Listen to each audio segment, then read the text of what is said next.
Hi,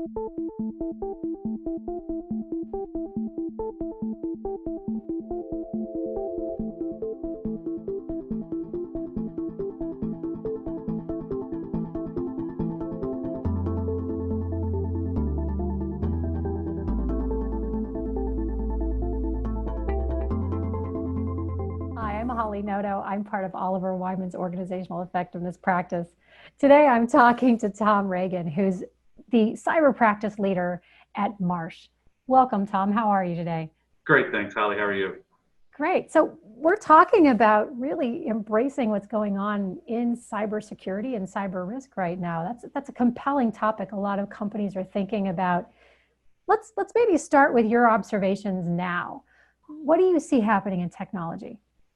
Well, I mean, first of all, I think this notion of embracing technology and cyber risk is really timely, right? I think in the world today, embracing technology really is inevitable, right? If you look, most of the global economy, or at least the white collar global economy, has effectively gone online and gone remote almost overnight, and in many parts of the world is expected to continue working that way for the foreseeable future. So the reality is that for most firms, you have to embrace this technology environment.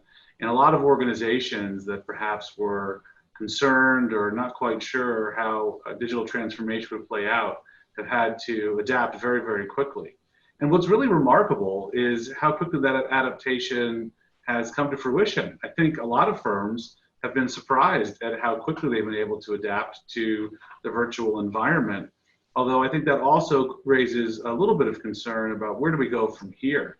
A recognition that this is the new normal, that organizations are going to be adopting not only remote work, but also as a result, having to embrace digital transformation more than they ever have.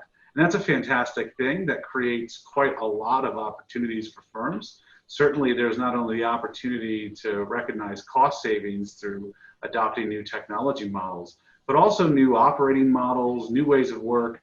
There's really an incredible amount of possibility for organizations in the wake of this digital transformation that's always been a couple of years away, but suddenly is very real and immediate.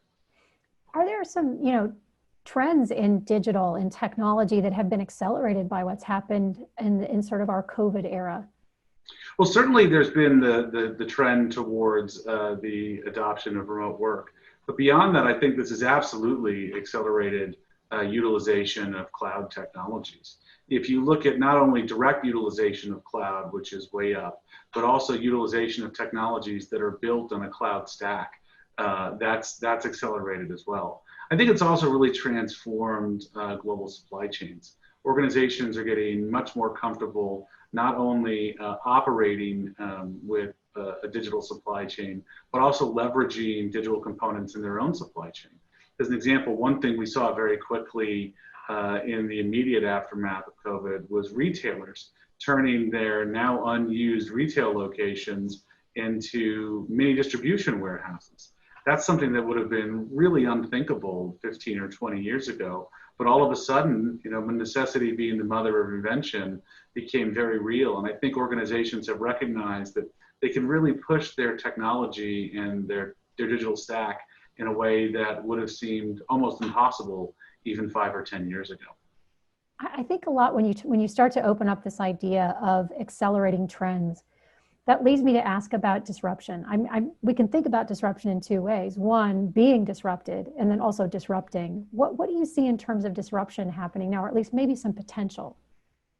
Well, the disruption is inevitable. The reality is that in any transformation of this nature, there's going to be winners and losers. Organizations that don't adapt and recognize the change in the environment are going to have really serious consequences. But I also, again, think there's a tremendous opportunity. There's unlocked potential here. Organizations can do things, can reach customers, can access suppliers, and can manage operations in really important ways. But the key is you have to start with a digital or a technology-first mindset and recognize that all the things that you might have liked about the way you operated in the past, they can definitely be a source of strength, but they can also be a source of weakness if they become unnecessary constraints. Okay, so you opened it up Dun, dun, dun. Let's talk about risk. So, what does all of this, I mean, opportunity, disruption, what does all this mean in terms of, technology and cybersecurity? Where's the risk really? Well, I think that there's definitely changes about operating in the environment. Certainly, the organizational attack surface has greatly increased. Right, the employees used to come into the office, and now they're working remotely and will do for a foreseeable future. At the same time, from a technical perspective, that's important, but that's not overwhelming. In fact, a lot of what we're seeing around technology architecture is embracing these zero trust models that recognize that the source of attack could come from anywhere inside, outside the organization at any point in time. So as organizations adopt modern security postures and technologies, it becomes quite possible to get ahead of this. I think the big challenge around cyber risk might be anxiety around cyber and digital transformation itself. I think that any new technology, as Arthur C. Clarke says, is any sufficiently advanced technology is indistinguishable from magic. And so I think that causes a lot of concern, not just for technologists who have to figure out how to protect and secure these very complicated, very dynamic systems, but also for business leaders who want to understand that there's an opportunity here, but also need to find some way to make sure that their organizations are safe and protected as they go through this transformation. Interesting. I know that we talk a lot about the pre-COVID world and we talk about the post-COVID world. Are there things that we've been doing as businesses and, that we should be carrying forward? Don't throw out the baby with the bathwater. What do we need to carry forward with us in this post-COVID era? Yeah, I think as we look to the post-COVID era, there's a need to build on what's come before. I think the big change is going to be an acceleration. The reality is that anytime there's a massive disruptive event like this, there's going to be an inevitable, not only moment of change, but an acceleration of change. Right, the plate tectonics of technology and business have broken free, and there's going to be a realignment. And so I think that the biggest change is going to have to be, incredibly enough, in what seems like a dizzying technical era, is an even greater focus and acceleration of efforts. The time is now, the opportunity is now. A lot of things will change in the next 5 to 10 years. And I think even more than before COVID, organizations will have to embrace that and make sure that they adapt themselves accordingly. What do you hope to see us doing? I think there's obviously the pre-COVID era and good things to take along, but you talk a lot about opportunity. What do you hope to see us doing? What do you think businesses really should be focused on in terms of capitalizing on opportunity or just doing better? Well, it's a great question. I think that I'm an optimist, and I think that in the past all of these moments have ultimately been for the good. This is far from the first technological disruption we've experienced as a society. If you go back to the first industrial revolution up through the present, this is really the fourth wave of massive technological disruption. You have these twin forces of cloud infrastructure coupled with hyperlocal, hypermobile computing and the Internet of Things.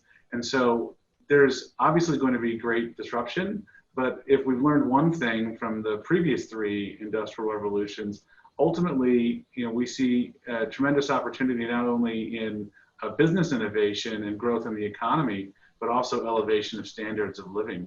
So I think it'll be bumpy. I think there's a lot for society to figure out. But at the same time, I'm very confident that when we get through this period of transition and change, it's going to be a significant net positive for business, but also for society.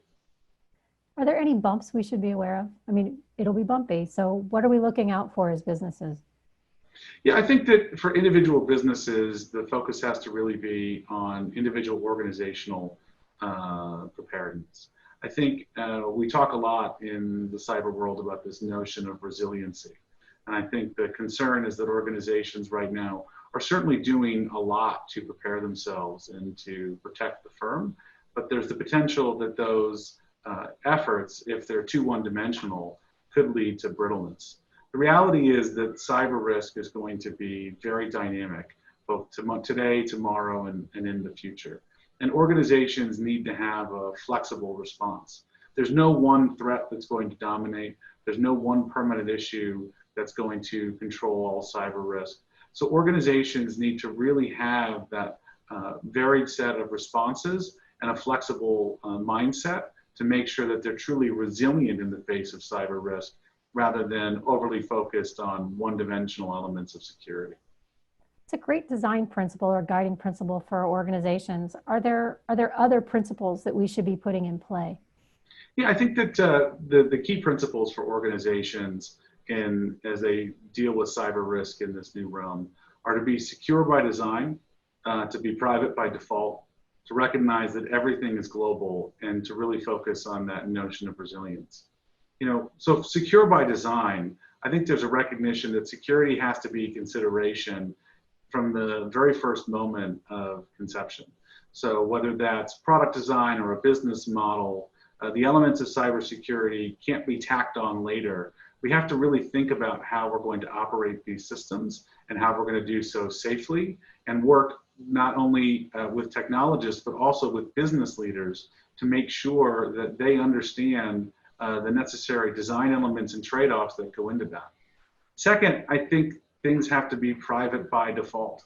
We talk a lot about where we draw the spectrum and what data we care about and what data we don't care about. The reality is that almost all data is ultimately of significance, and businesses and consumers really want to have more control than ever. There's a greatly heightened sense of awareness and concern around private data. So I think we have to protect private data by default, not try to just focus on one or two classes of data, recognize that everything is potentially important, and that we have to have a thoughtful approach to what we're going to do to collect and protect that data in every dimension. Everything beyond that, everything is also global. One thing we recognize is that organizations may have a local focus, but everything is connected. This is definitely a reality when it comes to the regulatory environment. Organizations may think that just because they only have an office in one state, that that's the only place they have to operate. But the reality is that your customers, your business supply chain, and therefore your regulatory footprint can truly be global. So it's really important to recognize that there are lots of different stakeholders and take that global perspective in everything that we do. I think a lot about GDPR in this instance. When you talk about your last two guiding principles in terms of, private by default and being global in your mindset, should we have seen this coming? Should we have known? GDPR has been out there for long enough that we know that's the way we have to handle our data. We have to handle the security of information. Is that something we should have known? Was that an anticipated kind of outcome? Well, I think there's a lot of people inside the organization would say that they have known for quite a while, and they've been attempting to call leadership's attention to it. The reality is that there's, in many firms, a lot of expertise, whether it's technical expertise, privacy expertise, compliance expertise. We've seen so much investment within the economy over the past couple of years in developing these capabilities. I think the opportunity and the potentially missing element has been engagement of business leadership. I think sometimes it's easy to treat security and privacy issues as problems for the CISO and the chief privacy officer. The reality, these are business problems, and the security and privacy infrastructure of the firm are there to help you navigate it. But ultimately, these are considerations that have to be understood, actioned, and managed by the business. And so I think that when you say, should we have anticipated this? I think there's a great many people who have. I think the opportunity is to recognize the primacy of these issues in this modern digital environment. Just to kind of pick on something you said, you talked about it not just being about the CISO and the chief data officer. I mean, is this now part of our, is it playing a key role in the sort of the CEO's mindset, the business mindset of the management team? Is this shifting its focus away from just being a tech challenge? Absolutely. I mean, every interaction we have with clients reinforces that this is a top of mind issue, not just for the C-suite, but for the board and for business leaders. The reality is that when it comes to cyber risk, everybody has a stake. And so it's very important that organizations think about this cross-functionally. This isn't something that can be managed in one particular department or by one particular person. It requires a comprehensive organization-wide response. And it has to be driven by the needs and the understanding of the business. The reality is that there's no perfect solution to any of these challenges. Business leaders need to work with the stakeholders and the experts to make appropriate choices for each particular business situation. You kind of bring up an interesting opportunity, or even it's just a call to action. Business leaders need to work across the organization to really create the resiliency we're looking for. Mm-hmm. Is there sort of something outside of the individual business or corporation that we're looking at more at an industry level, the industry of cybersecurity, I suppose, but is there something that we should be thinking about more holistically, as companies around what we do differently? How do we evolve and drive change in this area? Yeah, I think it's two things. First, organizations have to recognize that cyber risk is a risk management issue. It's not a security problem. The goal for the organization has to be resilience. Prevention and perfection of security is impossible. There's no way, given the dynamic environment, the fast pace of change, and the growing resources of cyber criminals, for organizations to maintain perfect cyber security. Everything involves trade-offs. And so organizations need to really be cyber resilient, and that means treating cyber as a risk issue, where they try to find the right balance between avoidance, mitigation, risk transfer, and recovery, and balance those different components. I think it's sometimes too easy for organizations to focus almost exclusively on either mitigation or avoidance. Unfortunately, avoidance is right out the window. As we talked at the beginning, there's no way to hide from the digital economy at this point. All businesses are digital now. But mitigation or activities taken to try to prevent cyber events are important, but it's impossible to do that perfectly. Organizations need to be resilient, and resilience means bouncing back when things go wrong, not making sure that nothing bad ever happens. And so resilience comes from increased focus on recovery and how we respond to events, as well as thinking about other solutions like risk transfer, which can provide a lot more capital efficiency as well as greater downside protection for the firm. So Tom, I just wanted to thank you for your time. This is all really insightful information. Any last thoughts before we say goodbye? Yeah, I think that it's an exciting opportunity that organizations need to embrace. And I think we need to take this opportunity to rethink our approach to cyber risk and cyber risk management, so that firms can really leverage this moment in time, this unique opportunity to change and get past the anxieties that might otherwise come with that. Great. Thank you so much for your time today, Tom. Thank you.